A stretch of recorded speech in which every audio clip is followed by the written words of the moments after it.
جو رب کریم پہ بھروسہ کرے، جو اللہ پہ بھروسہ کرے اور ارادہ کرے۔ اور اسی طرح کی ایک اور حدیث سیاستہ میں موجود ہے، نبی پاک صلی اللہ علیہ وسلم نے فرمایا ایک بندے کا ارادہ تھا قرضہ دینے کا، اس کا پروگرام تھا واپس کروں گا پیسے، محنت کر رہا تھا، جدوجہد کر رہا تھا، کوشش تھی، وہ نیت اس کی صحیح تھی، دبانے کا 1% بھی ارادہ نہیں تھا، کوشش جاری تھی، ہمت کر رہا تھا، فوت ہو گیا۔ یا رسول اللہ اب کیا بنے گا؟ اگر صوفیاء اس حدیث پہ وجد کرتے ہیں، وجد آتا ہے ان لفظوں پہ، اب کیا بنے گا؟ تو میرے محبوب فرمانے لگے قیامت کے دن اللہ اپنی رحمت سے اس کے قرضے ادا فرما دے گا۔ دیکھو اتنا بھی کوئی خوش نصیب ہے جس کے اللہ قرضے ادا کرے، اتنا بھی کوئی خوش قسمت ہے رب جس کے قرضے دے۔ اللہ کہے مجھ سے لے لے، چل یار رہنے دے۔ اور بھائی ان لفظوں کو دیکھیں نا، جس مبارکہ میں سرکار دو عالم صلی اللہ علیہ وسلم نے فرمایا قیامت کے دن دو بھائی، ایک بھائی پہلے انتقال کر گیا، ایک بعد میں فوت ہوا، جو پہلے چلا گیا اس کے کچھ حقوق بعد والے نے دینے تھے، سمجھ لے کچھ قرضے تھے، اب وہ پہلے فوت ہوا، اسے بعد میں احساس ہوا، اس نے کوشش بھی کی، معافیاں بھی مانگی، لیکن اب وہ فوت ہو چکا تھا۔ تو نبی پاک صلی اللہ علیہ وسلم فرماتے ہیں قیامت کے دن چونکہ یہ معافیاں بھی مانگتا رہا، توبہ بھی کرتا رہا، بڑی اس کو صحیح احساس ہو گیا، ندامت والی توبہ کی، لیکن اب جس کا حق تھا وہ تو فوت ہو گیا، اب کیا کرے؟ تو محبوب فرمانے لگے فوت ہوگا نا، جس نے دینے تھے پیسے، جس کے ذمہ حقوق تھے، لیکن وہ جس کے دینے تھے وہ تو چلا گیا، سمجھ لیں کوئی وارث بھی نہیں۔ تو فرمایا جب یہ فوت ہوگا تو قیامت کے دن جو پہلے فوت ہوا تھا وہ مقدمہ کرے گا کہ یا اللہ اس نے میرا مال دبایا، میرے پیسے لے کے دے، تو رب کریم فرمائے گا چل یہ بڑیاں معافیاں مانگتا رہا، اسے معاف کر دے۔ اللہ فرمائے گا، وہ کہے گا نہیں یا اللہ مجھے بڑا ستایا، مجھے بڑی تکلیف دی، میرے حقوق ضائع کیے، میں نہیں معاف کرتا۔ تو رب کریم فرمائے گا ذرا اوپر اٹھ نہ، چل بعد میں بات کرتے ہیں، اٹھ تو صحیح، وہ جنت میں ایک محل بنا ہوا ہے، ذرا اس کی طرف تو نظر ڈال۔ اس نے نظر ڈالی تو یہاں تو کوئی اچھا انجینئر بنائے کوئی مکان تو نظر جو ہے وہ ہٹتی نہیں، تو جس مکان کو رب تیار فرمائے، جس کو اللہ بنائے، اس سے نظریں کیسے ہٹتی ہوں گی؟ اس نے دیکھا تو دیکھتا ہی گیا، دیکھتا ہی گیا، عرض کرنے لگا مولا یہ کس کا مکان ہے؟ تو محبوب علیہ السلام فرماتے ہیں رب کریم نے فرمایا اس کا ہے جو اس کی قیمت دے گا۔ کہا یا اللہ کون قیمت دے گا؟ فرمایا تو بھی دے سکتا ہے۔ یا اللہ میں غریب فقیر میں کیسے قیمت دوں؟ تو اللہ فرمائے گا چل تو اپنے بھائی کو معاف کر دے، میں محل تجھے دے دیتا ہوں، تو معافی دے دے، محل تیرا ہوا۔ تو حضور فرماتے ہیں 3 دفعہ بولا، کہنے لگا یا اللہ میں نے معاف کیا، یا اللہ میں نے معاف کیا، یا اللہ میں نے معاف کیا۔ تو اللہ فرمائے گا پھر بھائی کا بازو پکڑ، وہ ایک محل نہیں، وہ ایک ہی نقشے کے 2 بنائے ہوئے ہیں، اس کا بازو پکڑ، دونوں جنت میں چلے جاؤ، میں نے تم دونوں کے لیے گھر بنا دیا ہے۔ ایک بات ایک دوست نے ایک دفعہ مجھے بھیجی، اس نے بات بڑی مجھے عجیب لگی، اس نے کہا کہ ایک شخص کا انتقال ہو گیا، تو وہ جب اس کو دفن کرنے لگے جنازہ پڑھ کے تو ایک آدمی نے اس کی چارپائی پکڑ لی، اس نے کہا اس نے میرا 45 لاکھ روپیہ دینا ہے، پہلے پیسے دو گے پھر دفن کرنے دوں گا، پیسے دے دو دفن کر لو۔ زور سے پکڑی، اب رش ہے، 3 بیٹے بھی تھے تو جائیداد بھی تھی، سارا کچھ تھا، ان 3 بیٹوں سے لوگوں نے کہا کہ تیرے ابے کو وہ دفن نہیں کرنے دے رہا، شور ہے، تو اور وہ بندہ بھی وہ تھا جو بڑا قریبی تھا اس کا، اس کے والد کا پارٹنر تھا، تعلقات تھے، تو اس نے کہا کہ پہلے پیسے دو پھر دفن کرنے دوں گا۔ اب وہ 3 بیٹے کہنے لگے کدھر سے پیسے دیں، 45 لاکھ ہی کہہ دیا ہے، ہمیں تو ابا نے کوئی نہیں بتایا، حالانکہ جائیدادیں ہیں، مکان ہے، سارا کچھ ہے، تو بھائی ہم کدھر سے دیں؟ چلو 2-4 لاکھ کی ٹھیک ہے، وہ تھوڑا سا کرے نرم رویے کو تو ہم کرتے ہیں، شور تو ہے، لیکن کدھر سے دیں 45 لاکھ؟ جب بات بہت تیز ہو گئی، شور ہو گیا، وہ انسان مجنون بن کے اس نے چارپائی تھامی ہوئی ہے، کہتا نہیں پہلے پیسے دو گے پھر دفن کرنے دوں گا۔ 3 بیٹے تھے تو ایک بیٹی بھی تھی، بیٹی کو گھر میں پیغام گیا کہ تیرے ابا کو دفن نہیں ہونے دیتے، اس نے سارا زیور اتار کے بھیج دیا، اس نے کہا اس چچا سے کہو میرے ابا کے اس دوست سے جس نے قرضہ لینا ہے کہ یہ رکھ لے اور میں تھوڑے تھوڑے کر کے پیسے لوٹا دیتی ہوں، پر میرے باپ کو مرنے کے بعد یوں رسوا نہ کرے، اس کو دفن تو ہونے دے، میں ایک ایک پائی دے دوں گی، میرا وعدہ رہا۔ جب وہ بیٹی نے 8-10 لاکھ کا زیور بھیج دیا تو وہ قرضہ لینے والا شور کرنے لگا، اس نے کہا او مجھے پتہ چل گیا، مجھے معاف کر دو سارے اور اسے دفنا دو۔ کہا کیا ہوا؟ تو وہ کہنے لگا میں نے اس سے 45 لاکھ لینا نہیں تھا، میں نے دینا تھا.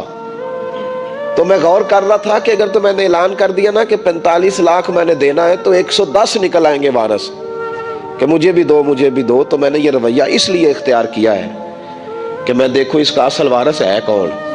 تو اصل وارث وہ بیٹی ہے جس نے اپنے کانوں سے بندے بھی اتار کے بھیج دیے، اور جس نے اپنے وہ شادی والے دن پہننے والے زیورات، پہلی رات کا وہ اس نے زیور بھی سارا اتار کے دے دیا. اس نے کہا کہ باپ کا کفن نہ میلا ہو جائے. تو اصل وارث بھی بچی ہے. اس نے کہا اس نے مجھے وصیت کی تھی ہر ایک کو نہ دے دینا، میرے اصل وارث کو دینا. تو مجھے اصل وارث مل گیا ہے، اب میں کسی اور کو نہیں دوں گا، اس بیٹی کو دوں گا جس نے باپ کے لیے قربانی دی. تو یاد رکھے جنہاں لی تو پاپ کمائے ہو کتھے نہیں تیرے کر دے. تو اس لین دین کے معاملات اپنے صاف ستھرے رکھیں، ان کے اندر کسی قسم کی وہ چیز نہ پیدا کریں کہ جو ہمارے لیے بڑی باعث پریشانی بن جائے. تو میں یہ سمجھانا چاہ رہا ہوں آپ حضرات کو، اپنے بھی بھائیوں کو، دوستوں کو، کہ کوشش فرمائیں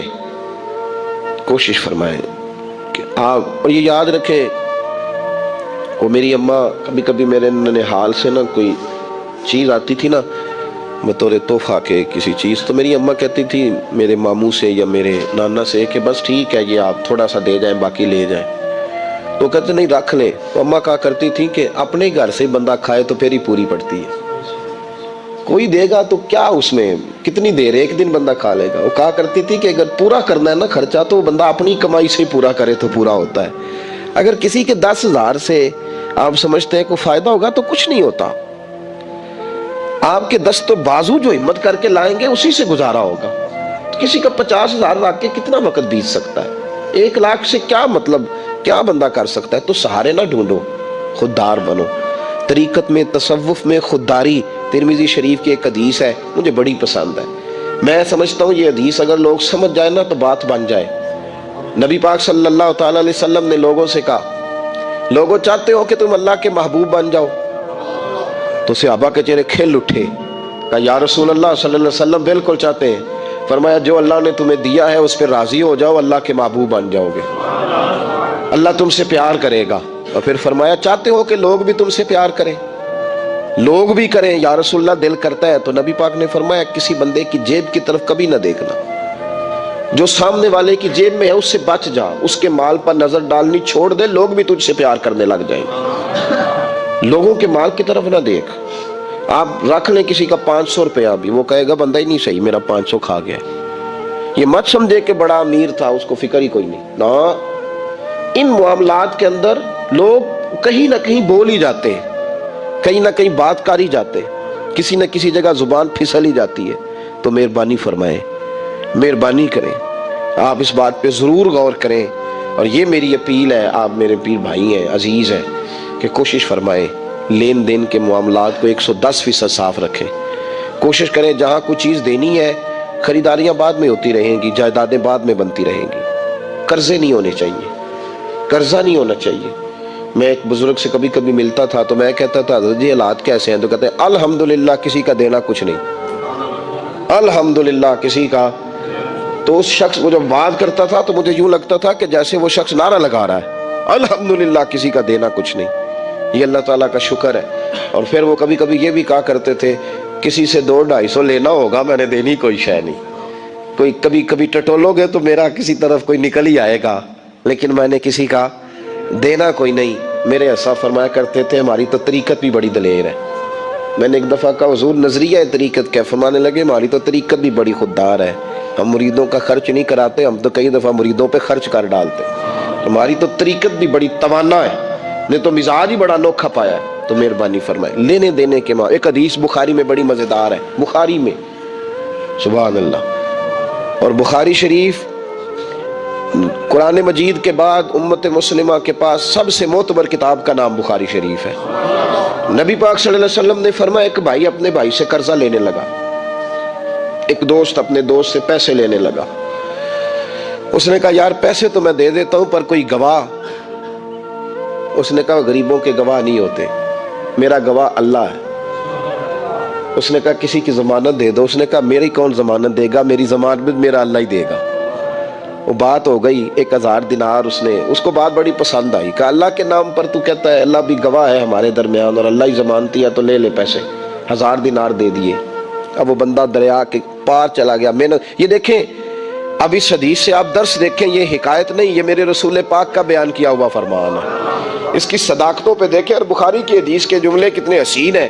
نبی پاک صلی اللہ علیہ وسلم نے فرمایا وہ جس نے پیسے لیے بطور قرضہ وہ دریا کے پار چلا گیا، محنت مزدوری کرتا رہا، جب مقررہ وقت آیا تو اس نے 1000 دینار جو وعدہ کیا تھا کہ فلاں تاریخ کو دے دوں گا، اس تاریخ کو اس نے 1000 دینار لیے اور دریا کے کنارے پہنچ گیا کہ مجھے کشتی ملے تو میں اس تک پہنچاؤں، لیکن اس نے اتفاق کہ اس دن کشتی کوئی نہ ملی، بڑا انتظار کیا، کشتی کوئی نہ ملی۔ اس نے ایک لکڑی لی، لکڑی کو اندر سے پھاڑا، موٹی لکڑی ہوتی ہے نا بانس کی طرح، اس کے اندر سوراخ بن جاتا ہے، جگہ بن جاتی ہے، اس نے اندر سے اس کی کھدائی کی، اس کے اندر اس نے 1000 دینار رکھا اور ایک رکا رکھا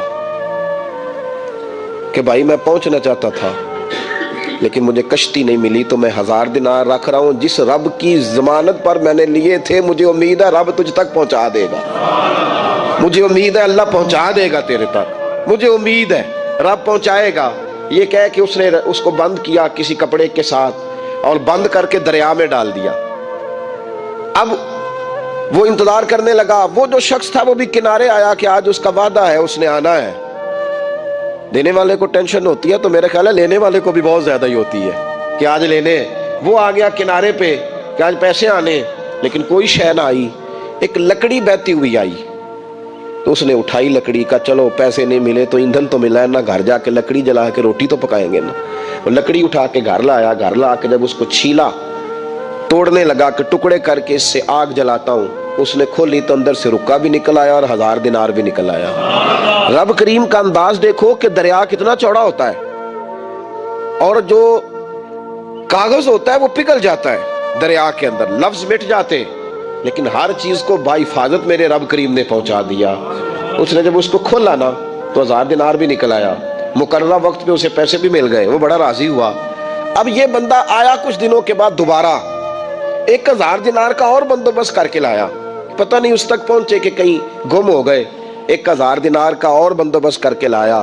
معصوم آمنہ، حبیب کبریا، سید کون مکان صلی اللہ علیہ وسلم کس حسن کے ساتھ اپنی امت کو حسین اخلاق سکھا رہے ہیں۔ نبی پاک علیہ السلام فرمانے لگے غلاموں ایک اور 1000 دینار لے کے دروازے پہ آیا اور دستک دے کے کہنے لگا میرا رب گواہ ہے کہ میں نے کوشش کی تھی پر مجھے کشتی نہیں ملی، میرا رب گواہ ہے کہ میں نے ہمت کی تھی پر موقع نہیں ملا، اللہ جانتا ہے جس رب کی ضمانت پہ میں نے تجھ سے پیسے لیے کہ میری کوشش پوری تھی پر موقع نہیں ملا، میں آیا ہوں پیسے رکھ لے۔ اس نے کہا اگر اللہ تیرے اور میرے درمیان گواہ تھا پھر وہ کریم بھی بڑا ہے، تو نے دریا میں ڈالے تھے تو رب کریم نے باحفاظت مجھے پہنچا بھی دیے اور تیری عزتوں کو اس نے برقرار رکھا ہے، میرے دل میں تیری گویا قدر بڑھ گئی ہے۔ تو اپنے معاملات صحیح کرنے کی کوشش کریں، اپنے معاملات صحیح کریں۔ ہم اس سلسلہ عالیہ میں داخل ہیں کہ حضور غوث اعظم رضی اللہ تعالیٰ عنہ کے والد کا مشہور واقعہ ہے کہ بھوک لگی تھی تو دریا میں بہتا ہوا سیب کھا لیا تھا، سیب کھا لیا غوث اعظم کے والد نے، تو پھر کہنے لگے اوہو یہ میں نے کیا کیا، جس سمت سے وہ سیب آیا تھا وہاں جانے لگے، وہاں ایک باغ تھا، پیچھے جا کے ٹہنیاں جھکی ہوئی تھیں، تو یہاں سے سیب آیا، باغ کے مالک بھی بزرگ تھے، ان سے جا کے کہا غلطی سے کھا لیا ہے معافی مل جائے، انہوں نے کہا معافی اتنی جلدی نہیں ملتی، کیسے ملے گی؟ فرمایا 12 سال مالی بن کے میرے باغ کی نوکری کر، تو خدمت کرنے لگے تو حضور غوث اعظم کے نانا جی کہتے ہیں بچہ مجھے بھا گیا، کہنے لگے حضور چلے معاف کر دیں اب، تو کہا معافی نہیں ملے گی، میری ایک بیٹی ہے آنکھوں سے اندھی ہے، آنکھوں سے اندھی، کانوں سے بہری، زبان سے گونگی اور پیروں سے لنگڑی، اس سے نکاح کر پھر معافی ملے گی۔ کھایا کیا؟ ایک سیب۔ تو حضور غوث اعظم رضی اللہ تعالیٰ عنہ کے والد کہنے لگے مجھے گوارا ہے آپ کر دیں نکاح، پر وعدہ کریں مجھے معاف کر دیں گے نا؟ تو کہتے ہیں نکاح ہو گیا۔ جب پہلے دن میں حجلہ عروسی میں داخل ہوا تو میں نے پلنگ پر کوئی معذور نہیں جنت کی حور کی مثل عورت بیٹھی دیکھی، اور جس کا حسن بتاتا تھا کہ چہرے سے زیادہ باطن میں اللہ نے روشنی عطا فرمائی ہوئی ہے۔ فرماتے ہیں میں نے اس کے قریب جا کر تو کون ہے؟ مجھے تو کچھ اور بتایا گیا تھا۔ فرمایا تجھے بتایا گیا تھا کہ آنکھوں سے اندھی ہے، اس لیے کہ کبھی غیر محرم کا چہرہ دیکھا ہی نہیں، کانوں سے اس لیے بہری ہے کہ کبھی غلط بات سنی نہیں، کسی غلط کے پاس بیٹھی نہیں، اور زبان سے اس لیے کہ گونگی ہے کہ غلط جملہ کبھی نہیں نکلا، یا اللہ کا قرآن نکلا ہے یا محمد عربی کا درود و سلام نکلا ہے، غلط جملہ نہیں نکلا۔ اور ٹانگوں سے اس لیے لنگڑی ہے، کسے اپنے باپ کے گھر کا رستہ تو آتا ہے، سوائے اس کے گلی کا اور کوئی موڑ نہیں جانتی، اس نے پاکیزگی سے وقت گزارا۔ حضور غوث اعظم کے والد کہتے ہیں میں اپنے لین دین کے معاملات سیدھے کرنے گیا تو سادات کے گھر کی حور مجھے ملی، اور جب میں اس حور سے ملا تو پھر رب نے مجھے عبد القادر جیلانی جیسا بیٹا عطا فرمایا، غوث پاک جیسا بیٹا دیا۔ تو گئے تو معاملات سیدھے کرنے تھے، تو اللہ نے ولایت کے امام کا باپ بنا دیا۔ تو مہربانی فرمائے اپنے معاملات میں توانائی پیدا کریں۔ کچھ لوگ ایسے ہوتے ہیں جن کا مال مثل مملکت کے ہوتا ہے۔ اعلیٰ حضرت رحمت اللہ علیہ نے پیر کے حقوق میں یہ لکھا ہے کہ اس کے مرید کا مال اسی طرح ہے جس طرح اس کا اپنا ہے، لیکن ساتھ اشارہ بھی دے دیا ہے کہ چاہیے یہی کہ وہ بھی احتیاط ہی کرے، وہ بھی احتیاط ہی کرے، پرہیز ہی کرے، کوشش کرے۔ اور آپ فرماتے ہیں چونکہ باپ کی حیثیت رکھتا ہے تو ضروری تو نہیں نا باپ بیٹے کی کمائی کھائے، کبھی کبھی بیٹے بھی باپ کی کھا ہی لیتے ہیں، اس طرف بھی توجہ کر لے، کوئی حرج نہیں۔ اپنے معاملات کو صحیح رکھے، لینے دینے کے معاملات کے اندر کبھی کمی نہ لائے۔ یہ چیز اگر پیدا ہو جاتی ہے نا تو آپ یقین کریں وقار ہی تو انسان کے پاس ہوتا ہے، وہ ضائع ہو جاتا ہے تو نقصان ہوتا ہے۔ تھوڑے میں وقت گزارے، بڑی مزیدار زندگی ہوتی ہے انسان کی، یہ زندگی میں انسان کے پاس وقار اپنا ہوتا ہے، وہ زندگی بڑی حسین ہوتی ہے، بڑی مزیدار ہوتی ہے۔ ہماری مسجد میں ایک شخص آئے، کچھ دن انہوں نے وقت گزارا تو مجھے بعد میں کہنے تہاڈی مسجد سے سکون بڑا ہے، کھپ کوئی نہیں، لڑائی کوئی نہیں، کوئی کسی قسم کا میں نے وہ نہیں دیکھا۔ آپ یقین کریں یہاں 4 اساتذہ کام کرتے ہیں، کئی سالوں سے کرتے ہیں، ہم نے کبھی استادوں کی لڑائی بھی نہیں ہونے دی، ورنہ مدرسوں میں جھگڑے چلتے ہیں۔ تو مجھے کہنے لگے جی یہاں لڑائی کوئی نہیں۔ میں کہ اس واسطے کسی کو مالدار بندہ چیئرمین ہی نہیں بنایا کہ جو کہے کہ یہ کیسے ہو گیا، یہ کھانسے کیوں ہیں، یہ اٹھے کیوں ہیں، یہ بیٹھے کیوں ہیں۔ یہاں اللہ نے حسن اس لیے دیا ہے کہ الحمدللہ یہ ایک کونا تو ضرور ہے لیکن اللہ نے بڑا سکون عطا فرمایا ہوا ہے۔ تو یہ اس وقت ہوتا ہے جب آپ کسی سے کچھ لیتے ہیں تو پھر آپ کو اس کے نخرے بھی برداشت کرنے پڑتے ہیں، پھر آپ کو دیکھنا بھی پڑتا ہے، اس کے آنے پہ کھڑے بھی ہونا پڑتا ہے۔ اس لیے لین دین کے معاملات کو 110% صحیح رکھیں۔ یہ میری وصیت نہیں آپ حضرات کو، اس کو میرا حکم سمجھیں، حکم سمجھیں اس کو۔ اور آپ قطعی طور پہ میری پیر بھائیوں سے گزارش ہے کہ لین دین کے معاملات کو چھوڑ دیں سارا کچھ۔ اللہ بڑا کریم ہے، ایک کمرے میں بھی انسان کی زندگی بیت سکتی ہے، لیکن لین دین کے معاملات میں 110% اپنے آپ کو صاف رکھیں، اور اپنی وصیت کو ہمیشہ اس میں سستی نہیں کریں، لکھ کے رکھیں کہ کسی کا کیا دینا ہے موٹے حرفوں کے ساتھ، اور 3 جگہ اس کو لکھ کے رکھیں کہ میں فلاں آدمی کا میرے پاس یہ ہے، اس کو ضرور سنبھال کے رکھیں تاکہ کسی جگہ بھی اگر اللہ تبارک و تعالیٰ فضل کرے کوئی ایسا موقع آتا ہے تو ہم صاف ستھرے ہوں، ہمارے وارثوں کو پتہ ہو۔ صوفیاء کے اندر کچھ لوگ ایسے ہیں جن کو ملامتی کہا جاتا ہے، وَلَا يَخَافُونَ لَوْمَةَ لَائِمٍ، وہ کسی ملامت کرنے والے کی ملامت کی پرواہ نہیں کرتے۔ ذَلِكَ فَضْلُ اللَّهِ يُؤْتِيهِ مَن يَشَاءُ، اللہ کا یہ فضل ہے، رب جسے چاہے عطا کرے۔ حضرت ذوالنون مصری داتا صاحب فرماتے ہیں کہ کمال آدمی تھے، لیکن انہوں نے نہ راہ آزمائش اختیار کی، رستہ اس طرح کا اختیار کیا کہ جس میں لوگ انہیں برا ہی کہتے تھے، وہ فیمس نہیں ہو سکے، ہر گلی ہر کونے ہر جگہ ان کی تعریف نہیں ہو سکی، کچھ تعریف نہیں ہو سکی، کچھ اپنوں نے قدر بھی نہیں پہچانی۔ اہل مصر نے ان کے ساتھ کوئی اچھا رویہ اختیار نہیں کیا۔ ہوتا یہ ہے کہ جب لوگ اپنے مزاج کو غالب کر لیتے ہیں ہر چیز پر اور کہتے ہیں جو میں کہہ رہا ہوں، جو میں سوچ رہا ہوں وہی حق ہے، اسی پر ساری دنیا آ جائے، تو بہت ساری جگہوں پہ نا وہ اپنے گمان کے مطابق چیزوں کو تباہ کر بیٹھتے ہیں، اور بہت سارے صالحین کے بارے میں، بہت سارے متقی لوگوں کے بارے میں بدگمانیاں پیدا کرتے ہیں، اور تربیت اپنی رک جاتی ہے، خیر سے دور ہٹ جاتے ہیں۔ حضرت ذوالنون مصری رحمۃ اللہ علیہ کے ساتھ بھی ان کے اپنے شہر کے لوگوں نے، ان کے اپنے ارد گرد کے لوگوں نے ان کے ساتھ کوئی اچھا سلوک نہیں کیا۔ زندگی بھر